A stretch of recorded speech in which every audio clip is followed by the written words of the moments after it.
In 2014, the U.S. Geological Survey updated their seismic map of the United States.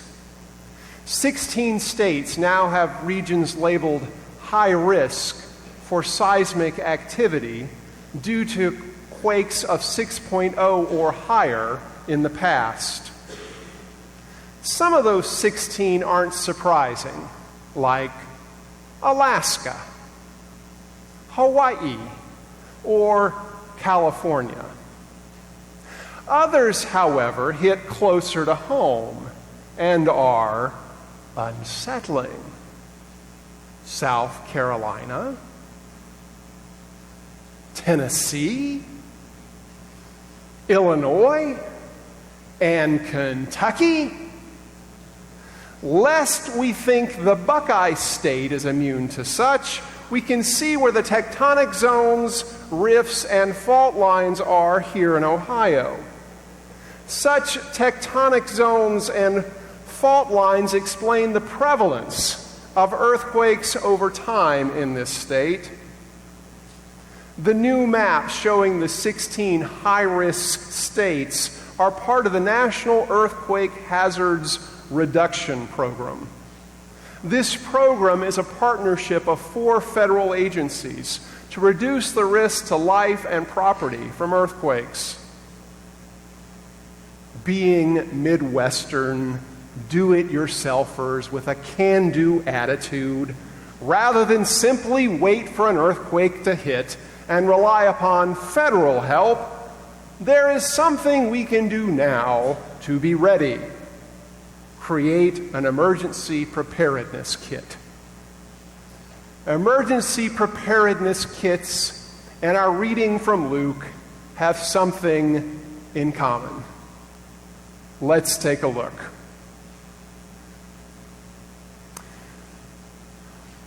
Harold Camping may not be a name we remember. After all, 5 years ago is forever in the media cycle. His 15 minutes of fame came and went some time back. We may not remember his prediction about the world ending on September 6, 1994.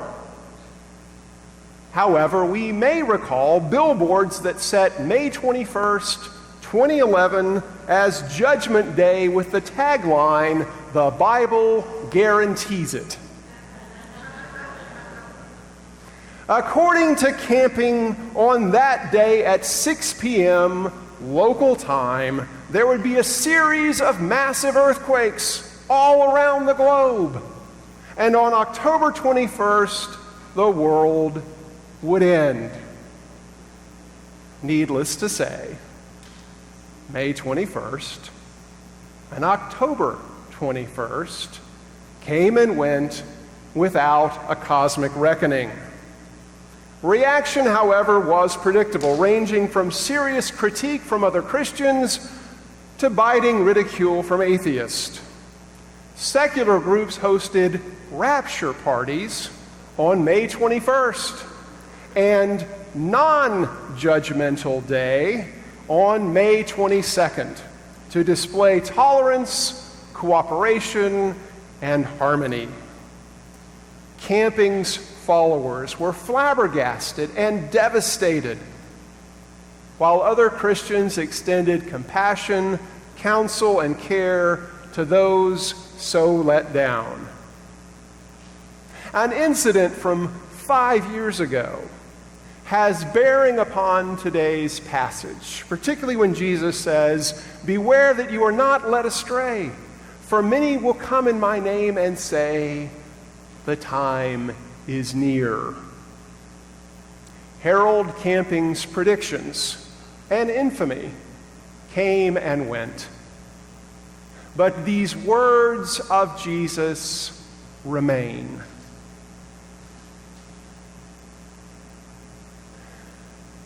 What are contemporary Christians to make of talk of wars and rumors of war?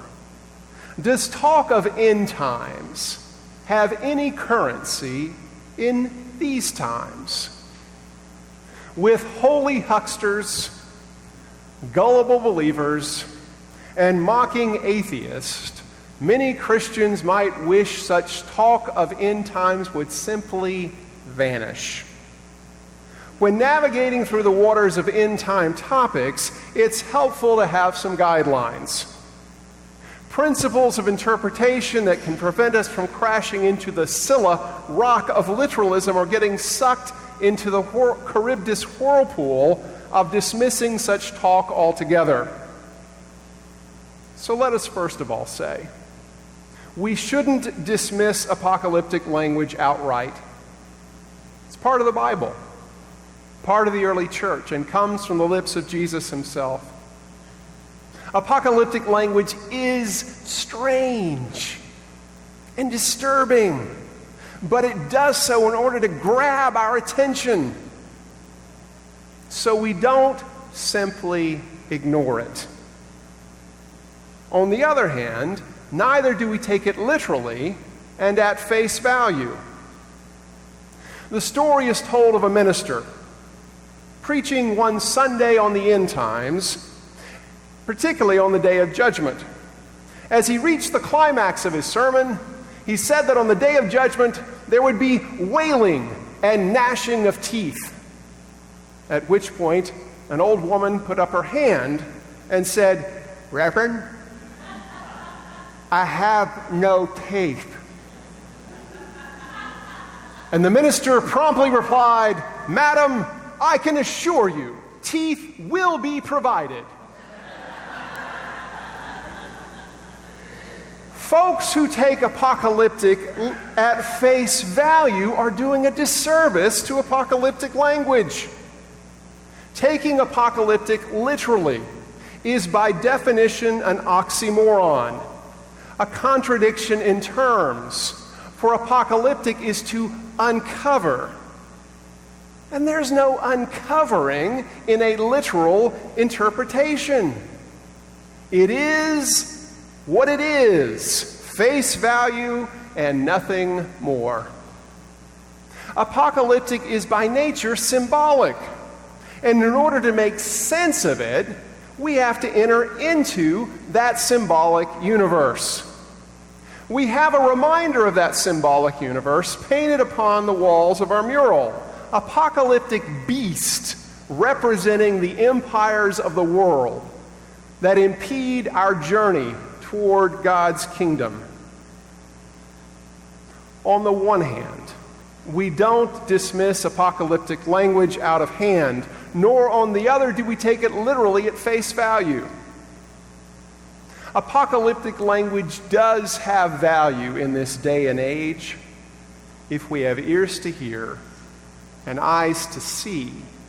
It can uncover what is hidden.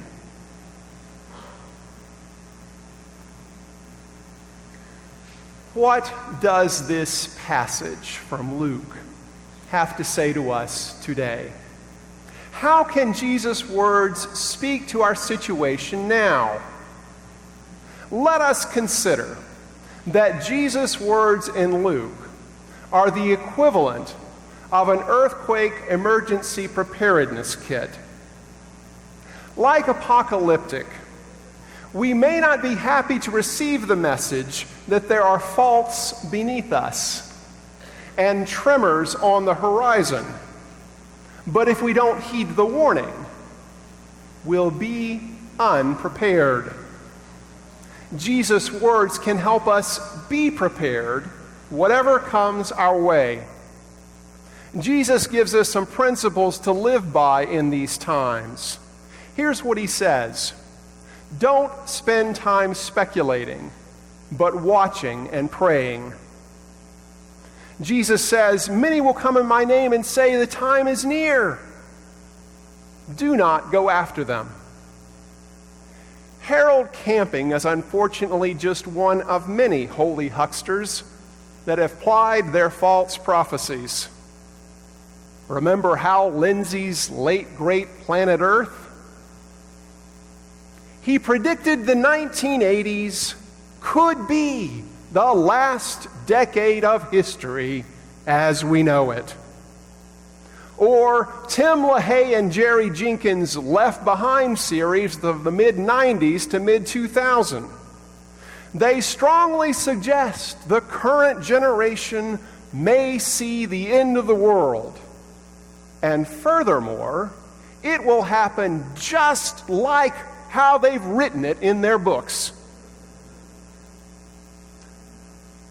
All their different predictions failed. And people were left wondering whether the Bible was true. Folks, it wasn't the Bible that failed. It was those who misrepresented the Bible who failed. About such people, Jesus says, do not go after them. A little further in Luke, Jesus says, be on guard. Be alert at all times, praying. Rather than speculating, Jesus wants us to be watching and praying for his return, not to be caught asleep or with our lamps low, leading our lives in such an alert manner that we are prepared whatever time he returns. Don't spend time speculating, but watching and praying. A second principle to pack in our preparedness kit is this: don't be afraid, but stand firm. Jesus says, when you hear of wars and insurrections, do not be terrified. Remember the panic after 9/11? Stores couldn't keep gas masks on their shelves. Biohazard suits on back order. The U.S. Postal Service telling us that steam ironing any suspicious letters would kill any anthrax.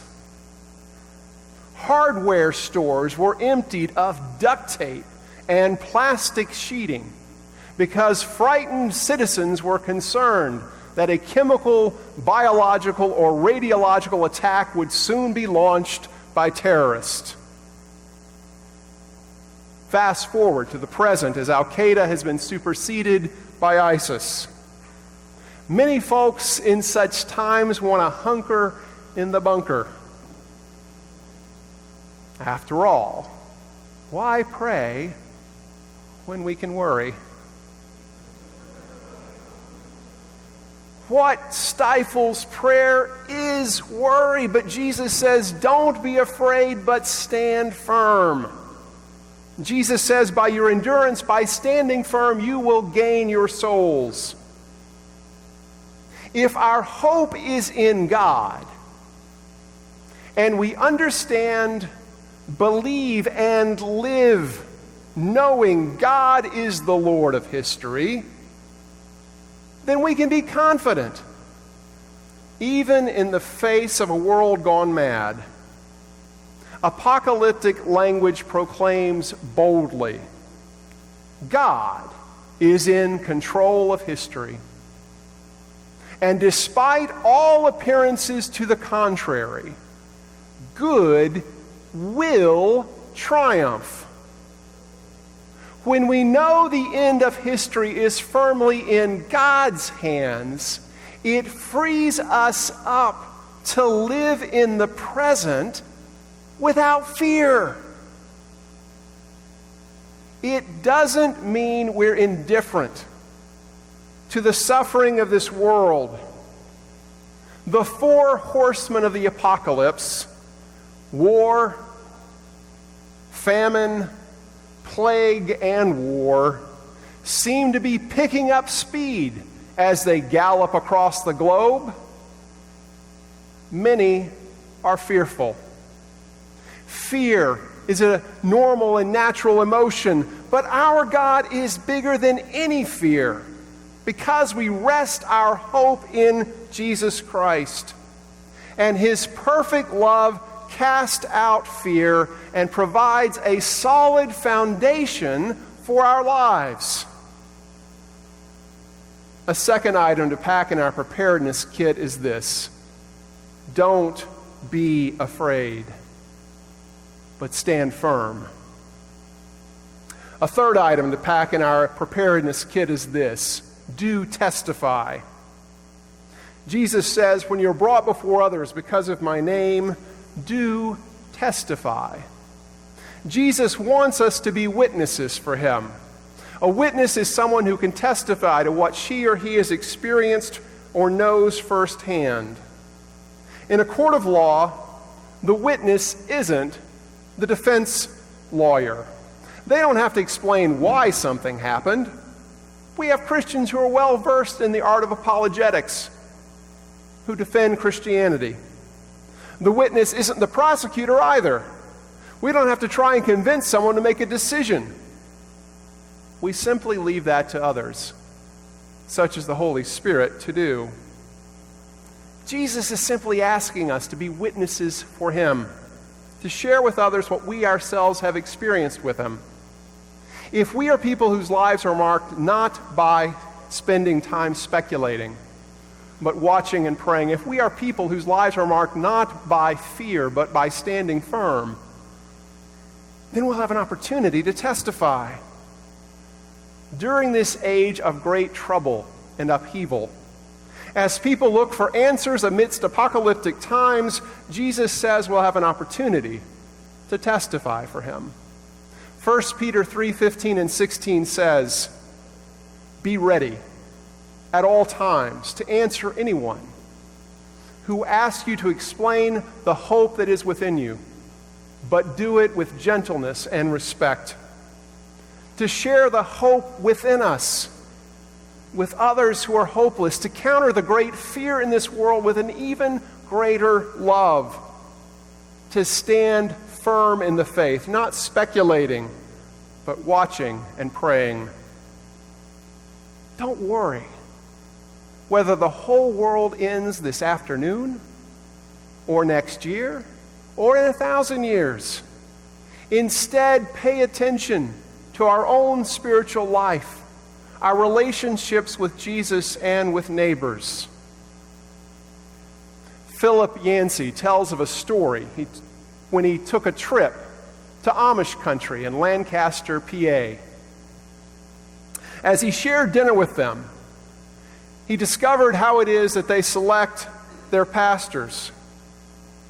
Most Amish aren't educated beyond the 8th grade, and almost none have theological training. The entire congregation votes for any men, and among Amish only men need apply, who show pastoral potential. And those who receive at least 3 votes are asked to go sit at a table. Each has a hymn book in front of him, and inside his randomly chosen hymn book, one of the men finds a card designating him as the new pastor for the year. Yancey asked, "What if the person doesn't feel qualified?" His Amish friend replied, "If he did feel qualified, we wouldn't want him." These young men weren't expecting a call, nor living a life in such a way as to invite a call. They simply lived authentically as disciples of Jesus, not worrying about calls or second comings. After all, Jesus doesn't call the qualified, but qualifies the called. He isn't looking for prognosticators, but steady practitioners of the faith. He's not looking for the fearful, but the firm. Some will argue we should live each day as though it were our last. But the true disciple lives every day as though it were any other day, faithfully, confidently, prayerfully, carefully, joyfully, and peacefully, with these items in our preparedness kit: will be ready whenever Jesus comes. And for this, we give thanks. Amen.